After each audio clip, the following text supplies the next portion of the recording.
اللهم صل وسلم على سيدنا محمد صاحب البشرى صلاة تبشرنا بها وأهلنا وأولادنا وجميع مشايخنا ومعلمينا وطلبتنا وطالبتنا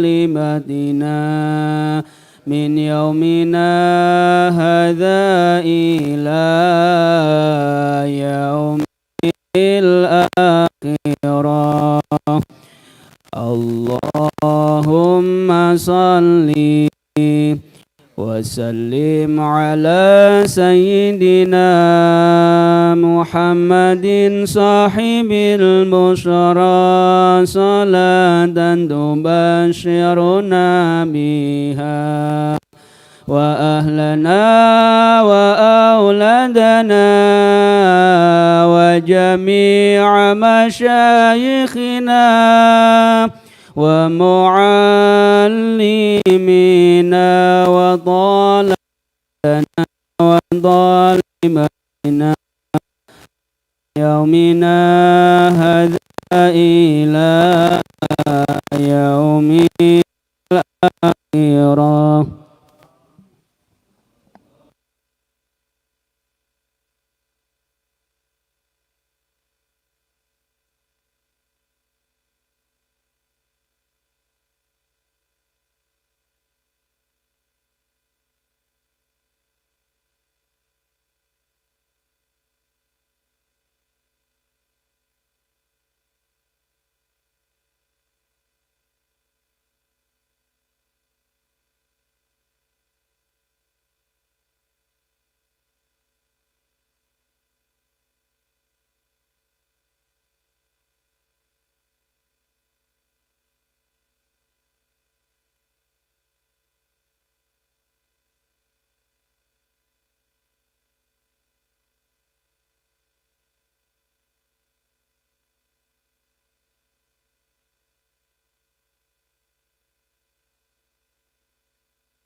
الفاتحة.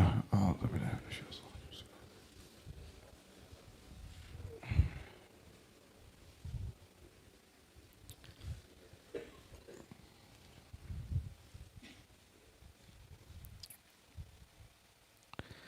الفاتحة. أعوذ بالله من الشيطان الرجيم. بسم الله الرحمن الرحيم.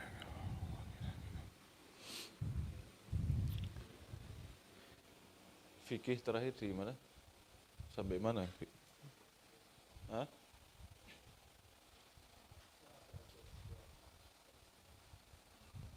Sudah selesai belum? Syarat sudah kebahas belum? Belum. A'udzu billahi minasyaitonir rajim. Bismillahirrahmanirrahim. Alhamdulillahi rabbil alamin. Allahumma salli wa sallim wa karrim wa 'azzim wa majjid ala sayyidina maulana Muhammadin وعلى آله الطاهرين وأصحابه الميامين ومن تبعهم بإحسان إلى يوم الدين فاللهم اجعلنا بهم من اللاحقين وفقهنا في الدين آمين يا رب العالمين. فصل شروط وجوبه 5 أشياء. Fasal baru, pembahasan masih di bab puasa, yaitu pembahasan malam hari ini piro-piro syarate wajib puasa. Jadi beberapa syarat orang itu diwajibkan untuk berpuasa. Jadi kalau ada orang di dalam dirinya ada syarat-syarat ini, maka orang tersebut wajib berpuasa. Dan syarat-syarat itu semua jumlahnya ada 5. Yang pertama, al-islamu, Islam. Semua orang muslim wajib berpuasa, laki maupun perempuan. Anak kecil yang sudah baligh maupun orang tua. Yang tidak wajib puasa siapa di luar Islam? Al-kafirul asli, yaitu ada orang kafir sejatinya itu dia kafir dari kecil. Dari kecil dia kafir, umur 35 tahun dia masuk Islam. Puasanya wajib diqadha enggak? Enggak, karena dia memang tidak diwajibkan apa? Puasa. Tapi dia dituntut untuk puasa. Jadi orang kafir-kafir itu mereka tidak wajib puasa, betul. Tapi mereka dipanggil, dituntut untuk berpuasa. Nah, beda sama murtad. Murtad ada orang umur 18 tahun. Na'udzubillah min dzalik, terus dia keluar dari agama Islam. Tahu-tahu umur 42 tahun, dia masuk Islam lagi. Berapa jaraknya dari 18 ke 42? 18 ke 42, jaraknya berapa? 24. Ya. Berarti 24 itu dia non-muslim, kafir. Bagaimana hukumnya? Kata para ulama, umur 18 tahun, na'udzubillahi min dzalik, mudah-mudahan Allah SWT jaga iman Islam kita. Terus umur 18 tahun dia keluar dari Islam. Setiap tahun itu 19, 20, 21, 22, setiap tahun fi syahri Ramadan, di bulan Ramadan, orang itu diwajibkan puasa. Beda sama kafir asli. Dia tidak diwajibkan puasa. Kalau murtad dia wajib puasa. Umur 42 tahun dia masuk Islam. Maka selama 24 tahun puasa yang ditinggalkan itu wajib diqadha seluruhnya. Wajib diqadha seluruhnya. Berarti 24 tahun. 30 kalau pas Ramadan 30, kalau ketemu 29, 29. Kalau taruh aja berarti 30 hari kali 24. Itu semua wajib dia qadha. Wajib dia qadha. Nah, berarti sama ada orang muslim tidak puasa karena dia wajib puasa, kok tidak puasa, maka puasa yang ditinggalkan itu wajib qadha. Nah, jangan dikira kewajiban puasa, kewajiban sholat itu jangan dikira tidak wajib qadha. Wajib qadha. Semua yang wajib itu kalau kamu tinggalkan wajib diqadha. Jelas ya?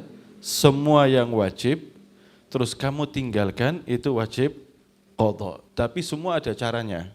Saya kasih contoh. Kalau meninggalkan puasa wajib, maka dia harus mengganti dengan puasa yang seperti itu di luar bulan Ramadan. Ada orang meninggalkan sholat, maka dia wajib melaksanakan sholat persis dengan jumlah rakaat yang dia tinggalkan. Misal sholat isya 4 rakaat, maka dia wajib menjalankan sholat isya di waktu kemudian. Tapi kalau bakti sama orang tua, ada bakti orang tua itu wajib apa sunnah? Wajib bakti sama orang tua itu hukumnya apa? Wajib. Nah sekarang gimana cara mengqadhanya? Ada orang aqun liwalidayh, durhaka sama kedua orang tua. Tahu-tahu Allah kasih hidayah, taubat. Berapa lama kamu durhaka sama orang tua? Masya Allah 18 tahun saya durhaka sama orang tua. Gimana cara qadhanya itu? Gimana cara mengqadha? Kamu wajib bakti sama orang tua, sekarang ini kamu dulu itu durhaka, sekarang sudah apa? Bakti lagi. Gimana cara mengqadhanya? Nah, cara mengqadhanya itu persis yang disabdakan Nabi SAW. Irji' ilaihima fa'adhikhuma kama abkaitahuma. Kembalilah kamu ke kedua orang tuamu, jadikan mereka tersenyum bahagia seperti di mana engkau telah membuat dia sedih dan menangis.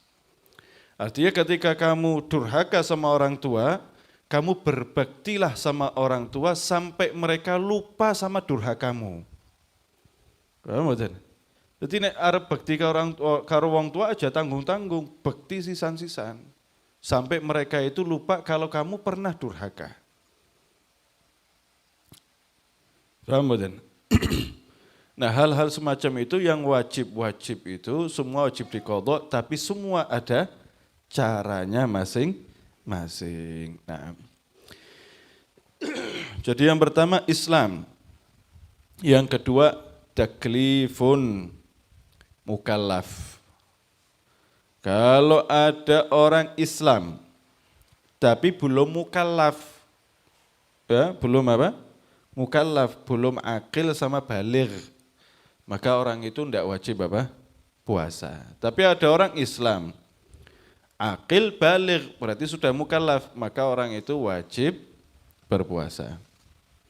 Jelas nggih? Niki tidak perlu saya terangkan lagi. Nah, mukallaf itu yang saya mau garis bawahi, mukallaf itu kalau diartikan gampangnya itu begini. Mukallaf itu, taklif itu artinya orang yang bertanggung jawab dengan kewajibannya. Itu namanya apa? Mukallaf. Orang yang dibebani tanggung jawab. Itu namanya apa? Mukallaf. Loh kenapa kok kita mukallaf? Kenapa enggak yang lain? Gunung enggak wajib sholat, gunung enggak wajib puasa. Loh iya, sapi juga enggak wajib puasa, enggak wajib apa? Sholat. Kalau kamu mau derajatmu seperti sapi, ya sudah kamu jangan jadi orang mukallaf. Justru Allah Subhanahu wa taala pengen kamu itu beda dari makhluk-makhluk Allah yang lain. Bulan itu indah, lebih indah lagi bulan purnama. Langit itu indah, lebih indah lagi langit tanpa tertutup awan. Lebih indah lagi langit yang berada di malam hari penuh dengan sinar bintang. Sama manusia begitu. Manusia itu ibaratnya seperti langit gelap gulita mendung, belum mukallaf. Kamu mau salahkan gelapnya langit tidak bisa karena tertutup oleh awan. Sama anak kecil itu kamu tidak bisa salahkan salahnya karena belum apa? Mukallaf. Begitu dia mukallaf, langitnya itu awan yang gelap itu sudah tersingkap. Hanya tinggal langit gelap butuh sinar. Sinarnya apa namanya? Namanya al-ilmu. Semakin banyak ilmu, semakin mengamal, maka bulan akan muncul. Bintang-bintang akan muncul. Semakin banyak ilmunya, semakin amalnya banyak, maka langit itu akan terang, benderang, seakan-akan kamu menatap langit, bulannya bulan purnama, bintangnya gemerlapan. Paham betul? Nah makanya panjenengan itu kalau lihat orang mukallaf, amalnya banyak, ilmunya banyak, orang soleh, mandang saja adem. Mandang saja kamu dapat pahala. Ajib ya. Delang natok oleh pahala, ajib. Kenapa? Karena ada taklif. Ada taklif. Tapi kalau sapi, tidak punya taklif, kamu memandang sapi bison, orang oleh pahala. Sapi kecil, orang oleh pahala. Kamu lihat sapi hijau, tidak dapat pahala. Sapi kuning, tidak dapat pahala. Tidak ada apapun. Kenapa? Karena dia tidak mukallaf. Jadi, taklif itu tasyrif. Kamu dibebani tanggung jawab itu justru sebuah apa? Kemuliaan. Kemuliaan. Nah, misalnya ada orang percaya sama kamu, kamu diamanati hartanya. Bangga enggak kamu? Bangga. Kenapa? Padahal beban. Iya, tapi saya dimuliakan. Dari mana kamu dimuliakan? Dia percaya sama saya. Nah, Allah Subhanahu wa taala percaya sama kita semua. Makanya Allah Subhanahu wa taala jadikan semua manusia itu apa? Mukallaf. Lebih dari itu Allah Subhanahu wa taala jadikan manusia itu apa? Khalifah. Nah, kula panjenengan ini mukallaf, khalifah, orang yang dipercaya sama Gusti Allah. Alhamdulillah. Jadi kalau kita menjadi orang mukallaf, dibebani sholat, puasa dan yang lain, kewajiban-kewajiban yang lain, justru itu kemuliaan untuk kita. Tapi hidup ini penuh beban. Loh, kalau kamu tidak pengen punya beban, ojo urip. Tidur aja beban, tidur beban enggak? Ya tergantung, kalau mimpinya indah, enak, tapi bangun tidurnya kecewa. Kalau kamu tidurnya mimpinya buruk, bangun tidur juga terbawa. Ono wong ngimpi dia intinya itu jadi orang kaya. Proses dalam mimpinya itu indah, terus jadi kaya. Saking kayanya tidur itu di atas duit. Kasurnya itu sudah bukan kapuk atau busa, tapi apa? Duit, gulingnya duit, bantalnya duit. Begitu bangun goleki apa ora? Golek apa ora? Nyari ndak? Goleti apa ora? Goleti. Nyari dia. Begitu dia nyari kok ndak ada, kecewa ndak? Kecewa. Jadi kamu tidur mimpi indah aja beban. Dan itu beban tidak berpahala. Tapi beban yang diberikan oleh Allah Subhanahu wa taala, Allah akan ganti. Ada garanti, ada garansi, ada lisensi dari Allah Subhanahu wa taala. Kamu lakukan ibadah, jangankan sholat, kamu tasbih, subhanallah, subhanallah, syajaratun fil jannah, satu pohon di mana? Surga. Subhanallah, dua pohon di surga. Subhanallah, tiga pohon di mana? Surga. Apalagi kamu baca subhanallah walhamdulillah.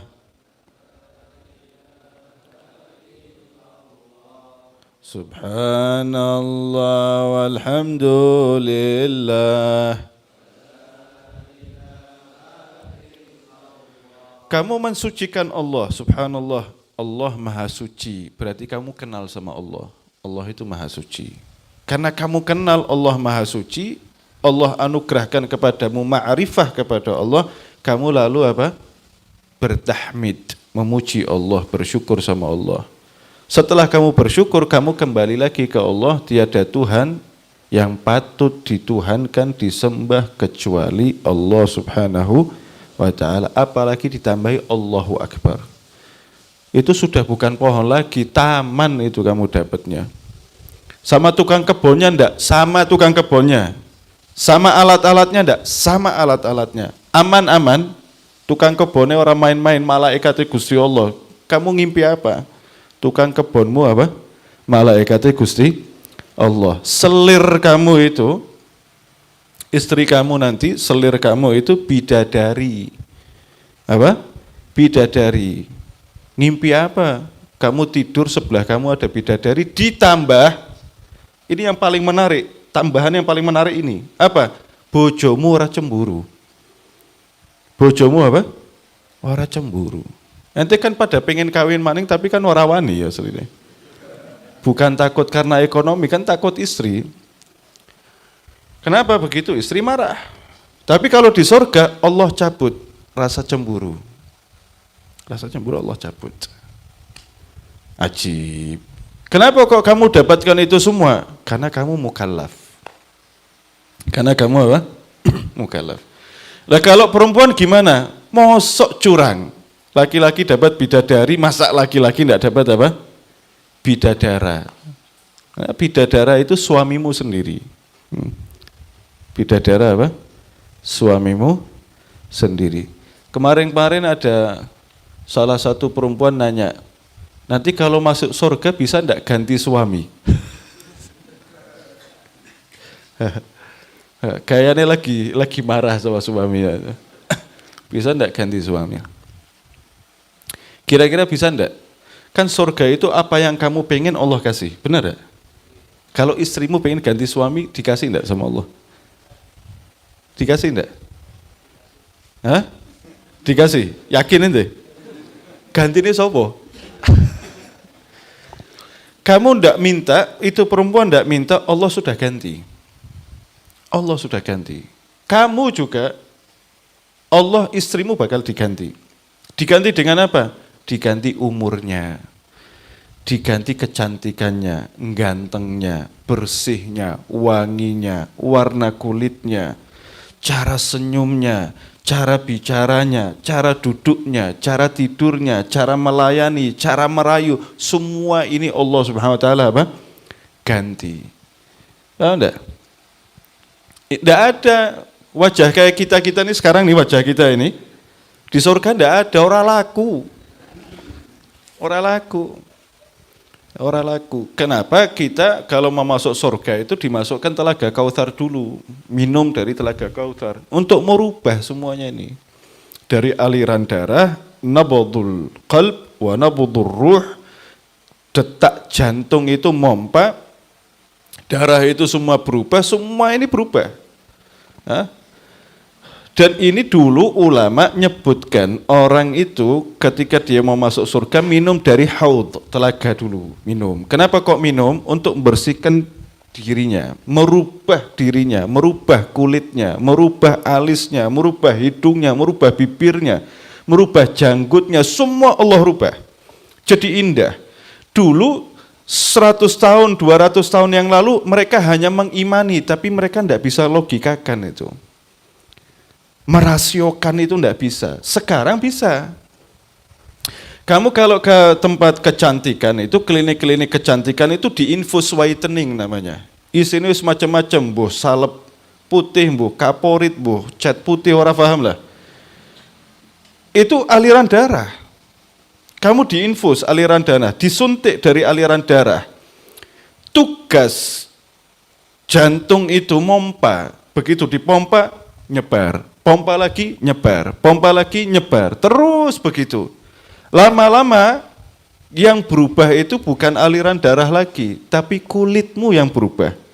Makanya jenengan jangan kaget. Dulu ada orang yang biasa tampil di TV, dulu pertama keluar hitam, kok sekarang putih bening. Ya itu tadi, pakai apa? Pemutih-pemutih. Pakai pemutih badan, bukan pemutih baju ya. Ojo engko te bali pemutih baju ente tenggak.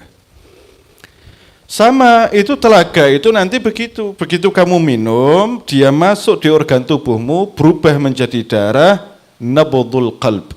Jantung ini mompa. Berubah kabeh. Berubah kabeh. Karena memang wajah kita ini tidak laku di surga moh. Surga apa? Tidak mau menerima wajah-wajah kita, makanya Allah rubah. Allah rubah. Dan ajibnya, misalnya saya lihat Ustadz Deni. Saya ketemu Ustadz Deni, ahlan, apa kabar Ustadz? Pergi. Nanti ketemu lagi Ustadz Deni tambah ganteng, tambah bersih, tambah mengkilap, pokoknya tambah ajib lah. Baru berpaling, Ustadz Deni ada yang kelupaan, baru berpaling lihat wajah Ustadz Deni sudah berubah tambah bagus lagi, tambah bagus lagi. Jadi wajah kamu, pesona kamu, keindahan kamu di-upgrade terus sama Allah Subhanahu wa taala, update terus sama Allah Subhanahu wa taala. Ajib ya. Nah, mudah-mudahan kita masuk surga. Jadi jangan nanya, sudah. Istri saya bakal bisa ijol bojo apa ora? Allah bakal ganti, tenang aja. Tenang aja. Jadi kamu hidup sama pasanganmu ini sekarang, ada yang nyebelinnya itu nanti di surga Allah hilangkan. Allah hilangkan itu, nyebelinnya Allah hilangkan. Semuanya jadi apa? Jadi indah. Semuanya jadi indah. Nah, saya punya istri ini kadang-kadang kalau lagi galak serem. Oh nanti kalau di sana galaknya ndak serem. Lu terus gimana? Galaknya gemesi. Galaknya apa? Gemesi. Karena memang ada pasangan itu kalau lagi galak justru gemesi. Ya kan? Bojomu ngono ora? Istrimu gitu enggak? Kalau lagi galak gemesi enggak?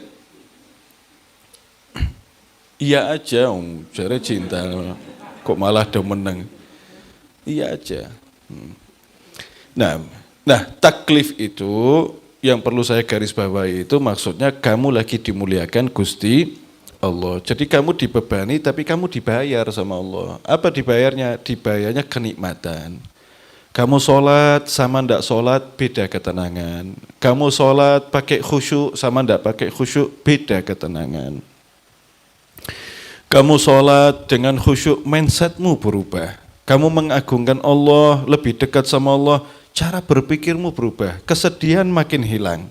Di dunia aja kamu sudah dibayar. Apalagi nanti di kuburan. Apalagi nanti di hari kebangkitan. Apalagi nanti di surganya Allah.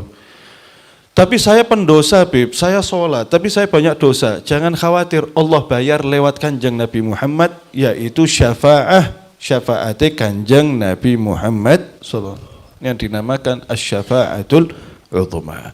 Jadi justru manusia itu ketika mendapatkan taklif, naik derajat menjadi mukallaf, justru orang itu akan bahagia dunia dan akhirat. Paham betul? Kira-kira penak di urip dadi menungsa, apa wujudnya kayak manungsa tapi dudu manungsa, misalnya tuku knalpot. Penak di jadi menungsa apa tuku knalpot? Manusia. Tapi kan manusia ada sedihnya. Ya, sedih itu biar kamu kembali ke Allah. Sedih itu biar kamu ingat sama bahagia. Jelas kan?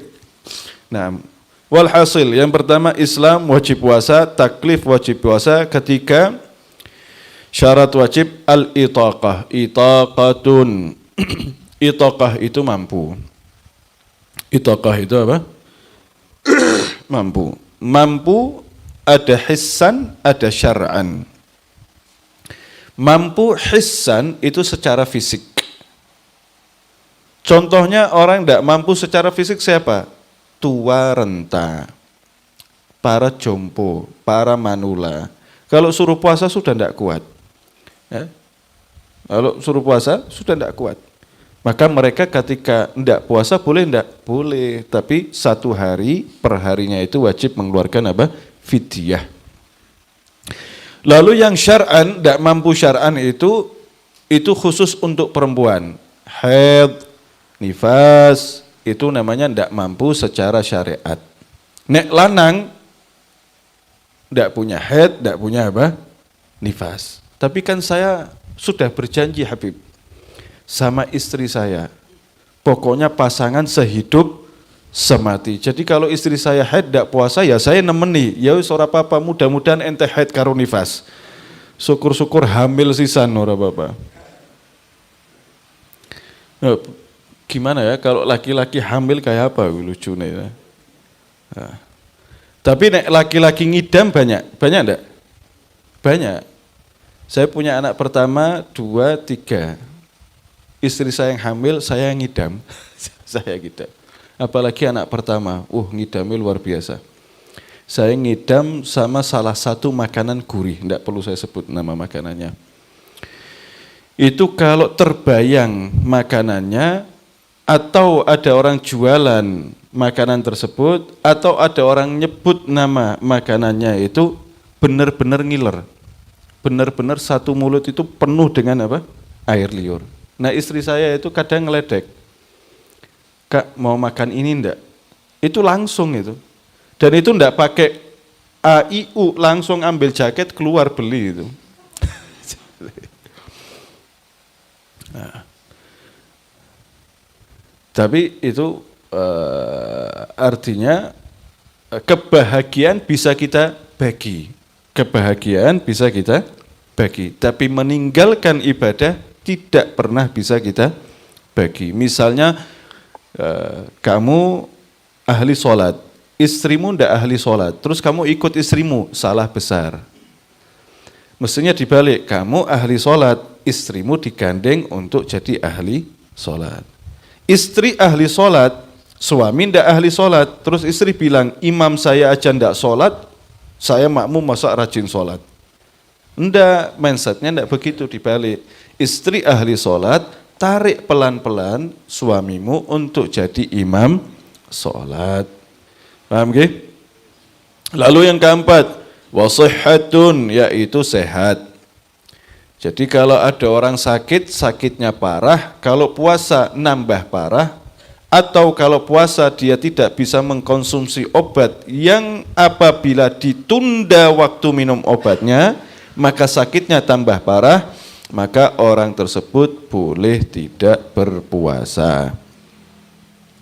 Tapi kalau sakitnya tidak parah, maka tetap wajib apa? Berpuasa. Misalnya pilek, meriang, greges, ya.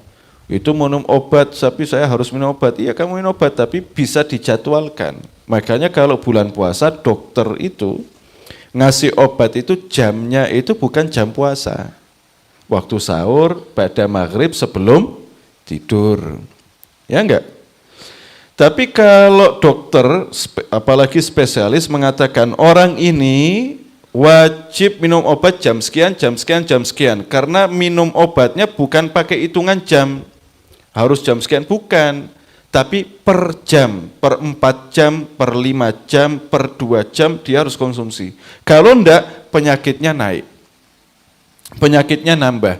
Maka sekarang kamu wajib ikuti dokter, boleh meninggalkan puasa. Jelas gak? Nah, yang kelima wa iqamatun, yaitu iqamah. Apa iqamah? Alias tidak musafir. Iqamah itu tidak musafir. Iqamah itu kamu berada di kotamu. Yang disebut musafir oleh para fuqaha, sholat boleh dijamak, sholat boleh diqosor, puasa boleh ditinggal, yaitu perjalanan jauh. Menurut para ulama, perjalanan jauh itu minimal 81 kilo. Perjalanan jauh itu minimal 81 kilo. Itu boleh kamu jamak, boleh sholat qasar, boleh kamu meninggalkan puasa. Tapi ada syaratnya. Kalau perjalanan kamu jauh 81 kilo, kalau kamu tidak mau puasa, perjalanannya pergi sebelum atau ketika subuh. Kalau kamu perjalanannya waktu zuhur terus kamu tidak mau puasa, nanggung Pak Pardi. Apalagi ada orang jalan belum di rumah makan. Loh kok enggak puasa? Iya musafir. Banyak enggak yang begitu? Banyak. Kamu boleh ninggalkan puasa kalau perjalananmu sebelum apa? Subuh. Misal perjalanan malam. Kapan kamu perjalanan? Saya perjalanan jam 2 malam, saya perjalanan jam 1 malam. Sampai di kota tujuan jam berapa? Walaupun sampai di kota tujuan itu jam 9 pagi, jam 10 pagi, boleh kamu meninggalkan puasa. Karena aktivitas dalam perjalanan itu juga melelahkan. Jelas ya? Sama ketika meninggalkan sholat Jumat sama. Aja musafir jam 10 tapi Jumatan bablas. Oh, tidak boleh. Jelas ya? Wa iqamatun, yaitu netap di kota alias tidak musafir. Dan musafir itu perjalanan jauh menurut para ulama paling sedikit 81 kilo. Perjalanan sini Purwokerto, musafir enggak? Enggak, karena kamu sering ke sana. Sini Banjarnegara alun-alun, musafir enggak? Hah? Musafir semua. Namanya musafir, tapi bukan musafir yang boleh jamak qashar sama apa? Ninggalkan puasa. Namanya safar pendek. Musafir yang pendek, bukan musafir apa? Jauh. Ya. Jelas ya? Wallahu a'lam bishawab. Ada yang mau nanya-nanya tentang pelajaran tadi? Atau pelajaran lain? Monggo, ada yang mau nanya?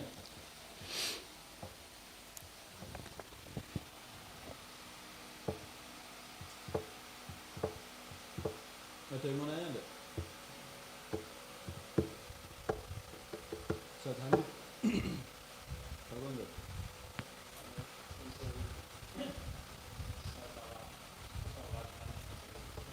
Kasih mic.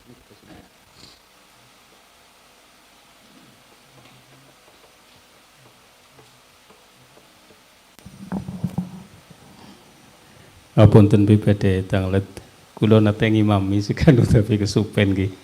Biasa tileme badhe duhur terus bar niku tangi kan salate asar. Nah, terus nate tilem sederenge duhur kula tangi kemutane niku karena biasane badhe duhur tileme niku kemutane pas salat niku asar pas kula ngimami tapi kula mboten ngeh kemutan ngertos niku tesi padang dan malih niku. Niku cara niku kali makmumen niku pripun? Sudah dibenerin belum? Pripun? Sudah ngobrol sama makmum belum masalahnya? Belum. Ya. Jadi ini pertanyaannya bagus. Ada imam niat sholatnya zuhur, makmumnya niat sholatnya apa? Asar. Fama hukmu dzalika? Apa hukumnya? Hal yasihhu shalatul makmum? Apakah sah sholatnya makmum? Yang pertama, kita harus pahami, selama sholatnya iramanya sama, maka sholatnya itu sah. Maksudnya irama sama gimana? Ustadz tadi dia sholatnya zuhur, makmumnya sholat asar. Zuhur sama asar memang beda waktu, beda niat, tapi iramanya sama enggak? Sama, rubai. Sholatnya 4 rakaat. Itu sah makmumnya. Walaupun makmumnya niatnya usolli asar. Si imam usolli zuhur. Si makmum sah enggak sholat berjamaah sholat asar? Si makmum sah sholat berjamaah asar. Jadi tidak perlu diklarifikasi itu. Tidak perlu diklarifikasi. Yang perlu diklarifikasi itu bainak wa bainallah. Hah? Nggih. Kita akan ke sana, nanti kita akan ke sana. Saya sholat, Ustadz Denny sholat di sini sholat Isya. Ustadz Denny di sini sholat Isya. Saya sama Ustadz Ahmad pengen menjalankan sholat qadha zuhur. Saya ulangi lagi. Ustadz Denny sholat Isya di waktu Isya. Saya sama Ustadz Ahmad pengen mengqadha sholat zuhur. Ana sama Ustadz Ahmad mau sholat berjamaah, tapi ketika lihat Ustadz Denny sudah takbir, ya sudahlah kita ikut sama dia aja.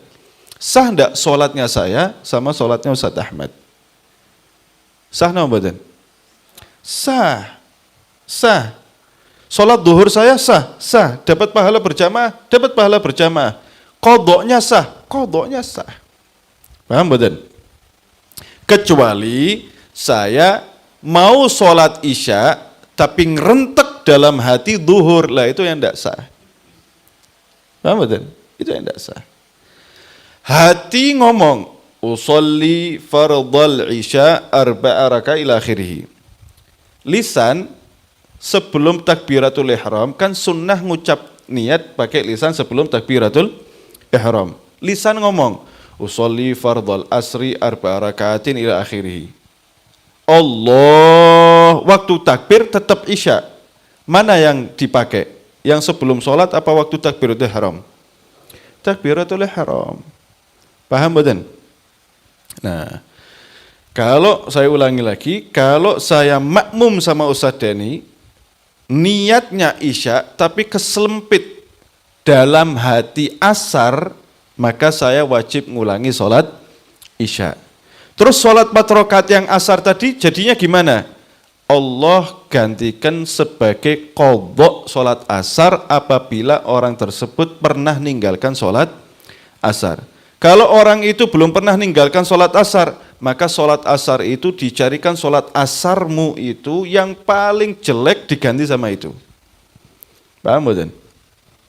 Nah, sama seperti itu. Al-Imam Al-Arif Billah Al-Habib Abdul Qadir bin Ahmad As-Saqqaf. Habib Abdul Qadir As-Saqqaf itu beliau mengatakan semenjak saya umur 5 tahun saya tidak pernah ninggalkan sholat berjamaah. Semenjak saya umur 5 tahun saya tidak pernah ninggalkan apa? Dudu ninggalna sholat lo ya. Enggak pernah ninggalkan sholat berjamaah. Itu beliau kadang-kadang sholat qadha. Tidak pernah ninggalkan sholat, tapi beliau sholat qadha. Ditanya, Habib, antum ini tidak pernah ninggalkan sholat. Kenapa menjalankan sholat qadha? Kata beliau, saya khawatir mungkin sholat-sholat saya yang dulu itu cacat, tidak ada khusyuknya, tidak ada hudurul qalbi, tidak ada ta'zim kepada Allah. Mungkin waktu takbirul ihram itu ada saya lupa, atau waktu saya baca suratul Fatihah atau surah setelahnya saya ghafil, lalai sama Allah, mikirkan selain Allah. Saya khawatir sholat saya rusak, jadi tak qadhoni. Ajib ya. Lah kita orang wali bukan soleh, bukan sholat ninggal, ora tahu qadha. Lengkap wis. Terus jalur surga paling tinggi. Surga paling apa? Tinggi. Nanti kalau hari Jumat pakai sabdonya Abu Nawas, ilahi lastu. Ilahi lastu si ahla wala aqwa.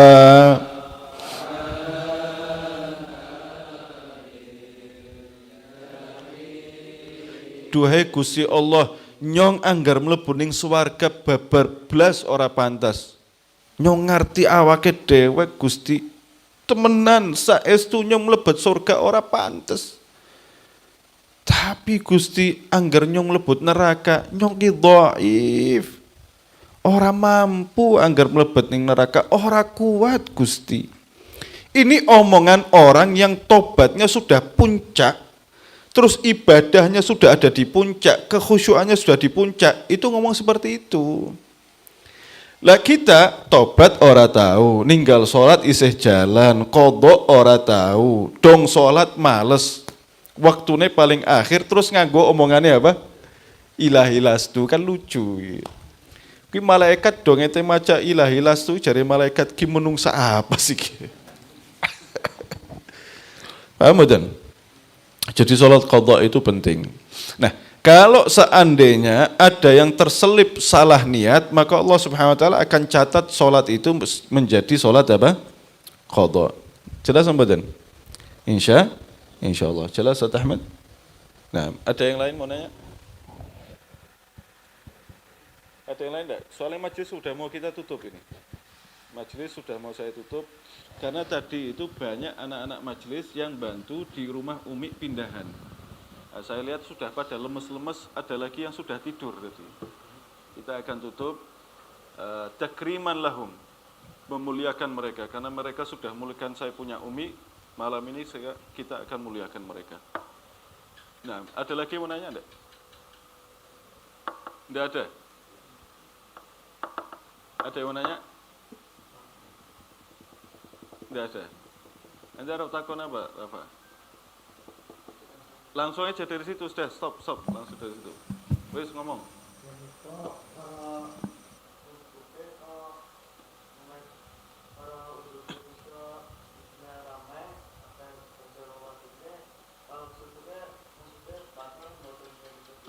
Ngomong apa sih? Terjemahnya coba.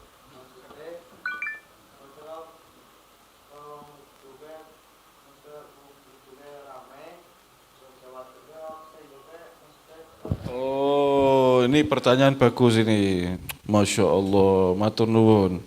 Jadi dia bertanya, yang saya pahami ini, nek salah ya dimaklumi. Dia bertanya, ada orang di tempat wudhu rame-rame. Di situ jadi ikhtilat, ada laki sama perempuan. Terus laki maupun perempuan sudah berwudu, karena ada ikhtilat rame, kesenggol laki sama perempuan yang bukan muhrim. Apakah wudunya batal? Kira-kira batal apa ora? Batal Rafa. Wudunya apa? Batal. Jadi Rafa anggar wis wudu aja kesentuh nyenggol karo wong wadon. Jelas ya? Tapi bukan berarti kalau tidak punya wudhu boleh senggol-senggolan. Nah, jelas ya. Terakhir ada lagi yang mau nanya? Kita mau tutup, monggo Pak. Waalaikumsalam warahmatullahi wabarakatuh. Waalaikumsalam. Ini mungkin dari ya terus terang saja Bib.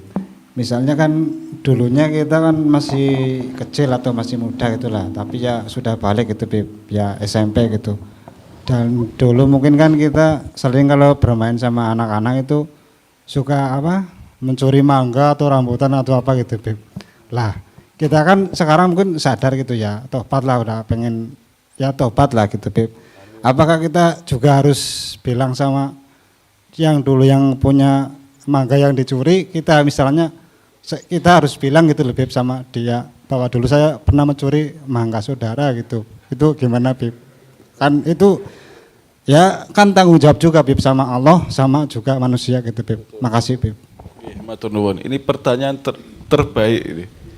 Pertanyaan terbaik. Jangan kamu kira sepele.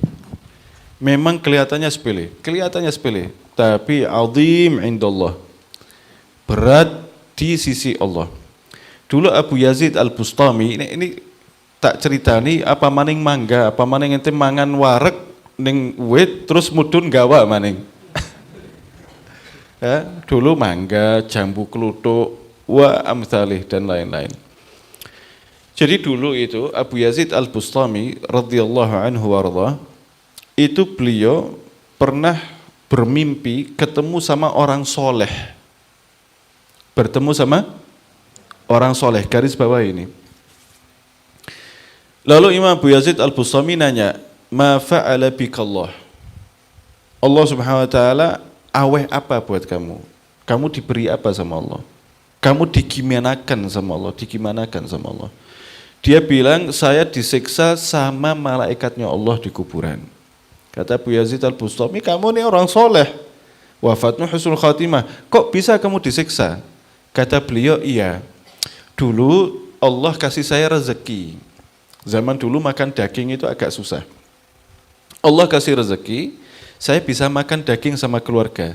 Nah ada daging itu keselip di gigi. Nyari tusukan ndak ada. Tetangga kebetulan rumahnya geribik, ada yang keluar sedikit, tak ambil tanpa izin. Buat apa? Tusuk gigi, buat mengeluarkan selilit. Habis itu tak buang, selesai. Maka Allah Subhanahu wa taala siksa saya gara-gara itu. Apa maning mangga, apa maning jambu. Nek dihitung-hitung ning wetengmu pirang kilo kuwi. Hah? Dia cuma ngambil tidak dimakan, gue ngetokna panganan. Allah siksa itu. Nah sekarang bagaimana hukumnya? Saya dulu mencuri jambu, kayaknya masalah nyuri buah di pohon tetangga kayaknya itu sudah iya kayak wis kudrat apa ya. Ya. Wis kudrat. Jadi kayaknya kabeh pernah ngalami. Nah itu gimana caranya? Caranya yang pertama taubat. Ya, pertama taubat. Ini antara kita sama Allah. Jadi ada 3 ya. Ada antara kita sama Allah, ada antara kita sama kita, yang kedua ada antara kita sama yang bersangkutan. Yang pertama antara kita sama Allah, taubat kepada Allah Subhanahu wa ta'ala. Saking umumnya perbuatan itu, saking dimaklumi perbuatan itu, sampai sekarang kita tidak pernah tobat sama tingkah laku kita yang itu. Wajar bocah cilik biyen kabeh wong kayak kuwi. Saking menganggap mencuri dari tetangga itu wajar sampai tidak ditobati. Nah ini peringatan keras dari Allah Subhanahu wa ta'ala lewat lisan penanya. Saya ulangi lagi, ini peringatan keras dari Allah Subhanahu wa ta'ala lewat lisan penanya biar kita taubat kepada Allah Subhanahu wa ta'ala dengan apa yang pernah kita lakukan di masa lalu. Jadi antara kita sama Allah taubat. Lalu yang kedua, antara diri kita sama kita. Jasmanimu itu pernah kamu masuki makanan haram. Aliran darahmu pernah kamu masuki aliran darah yang haram, tulang belulangmu, sumsummu, otakmu, bola matamu, semuanya pernah kamu masuki yang haram. Gimana cara menghilangkan yang haram ini, membersihkan? Cara membersihkannya itu terbaik, 1 kathratul istighfar, 2 berpuasa. Ya, berpuasa.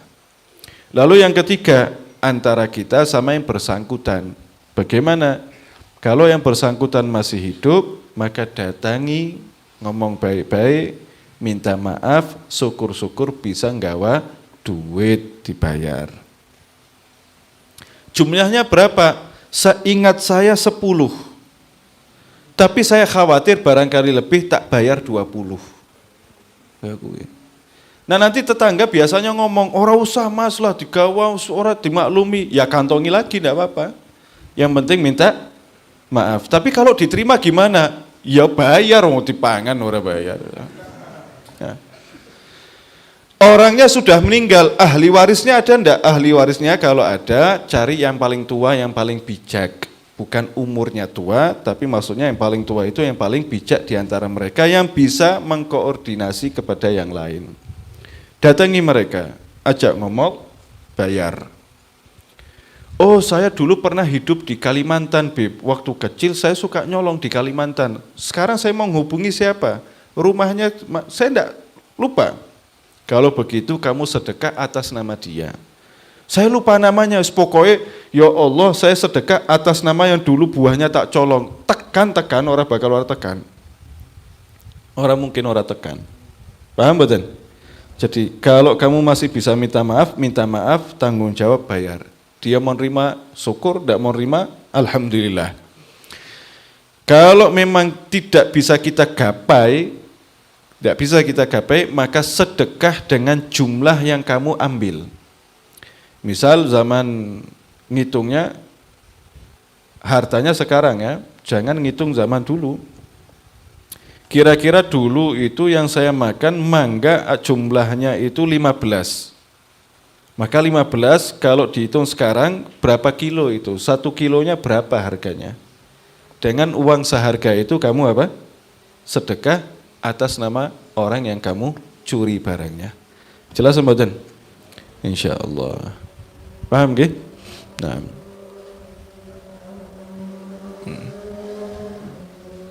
Sama itu semua. Orang yang pernah kamu dolimi, ya, orang yang pernah kamu dolimi, kamu tidak sempat minta maaf, sedekah atas nama dia. Nanti kamu tidak dihisab. Jadi kalau kamu dipertemukan, kamu pernah mendolimi kepada siapa? Fulan, dikumpulkan itu. Pahala kamu diambil kalau punya pahala. Kalau kamu tidak punya pahala, dosa mereka itu ditransfer ke kamu. Tapi kalau kamu sedekah, itu sudah ditutup, ada hijab. Pahala saya jangan diambil, dosa kamu jangan dikasih saya. Saya pernah sedekah, minta maaf atas nama kamu. Sedekah itu yang menyelesaikan. Damai, apa? Uang damai. Sedekah damai namanya. Sedekah apa? Damai. Sedekah. Jumlahnya berapa? Terserah. Terserah, tergantung kesalahanmu. Tergantung apa? Tergantung kesalahanmu. Kalau kesalahanmu kecil, ya sedekahnya besar. Jolo maaf kok. Kalau kesalahanmu kecil, sedekahnya lebih besar dari dosamu. Kalau kesalahanmu besar, sedekah sebesar mungkin. Boleh dicicil, boleh bertahap. Ngaten nggih? Nah, wallahu alam bisawab. Al-Fatihah. A'udzubillahi minasyaitonir rajim.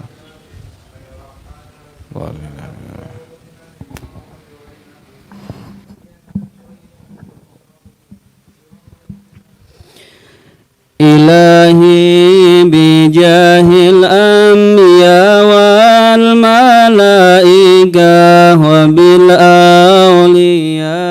جد لنا بالإجابة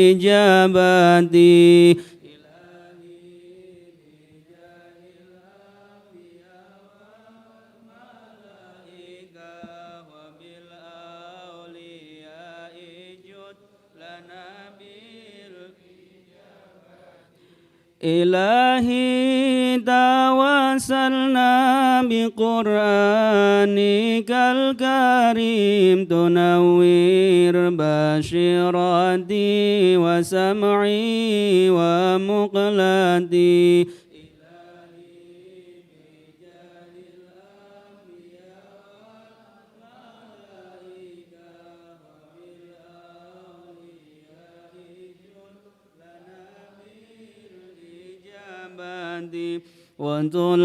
وتلهمني رشدي وترزقني علم اليقين توافقني لحسن العبادة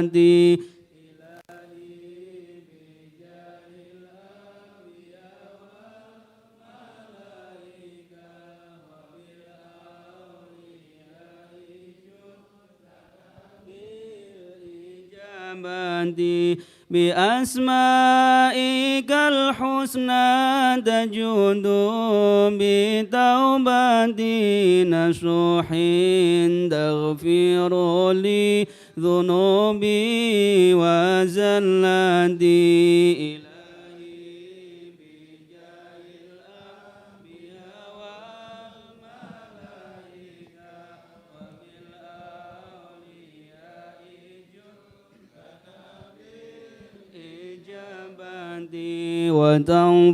وتنظرني في كل حال ولمحة تنجي بها من هول يوم القيامة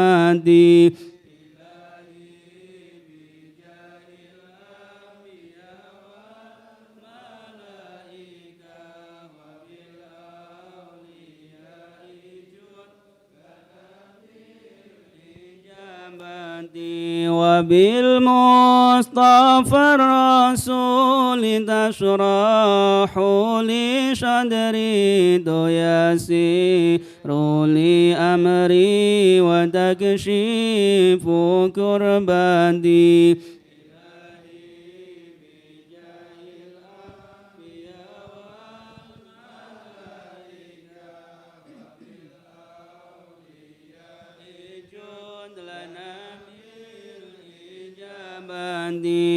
وبالأنبياء والملائكة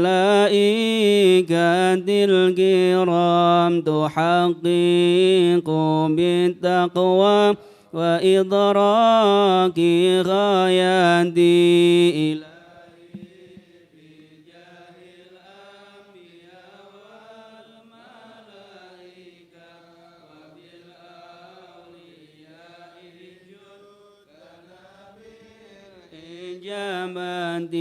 بهم وبالأولياء تلحقني عليهم وذرياتي وشيعتي وعشيرتي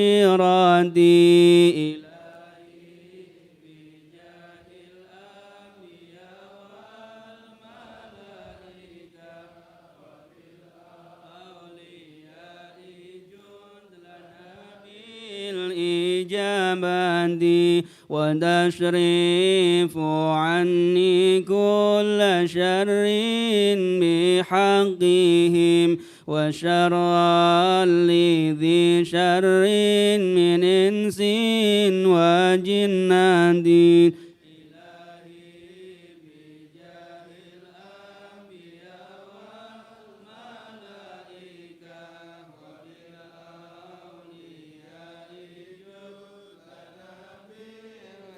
إجابتي بفضلك بشرني بحسن الخواتم وبالرحمة ادخلني بدار الإقامة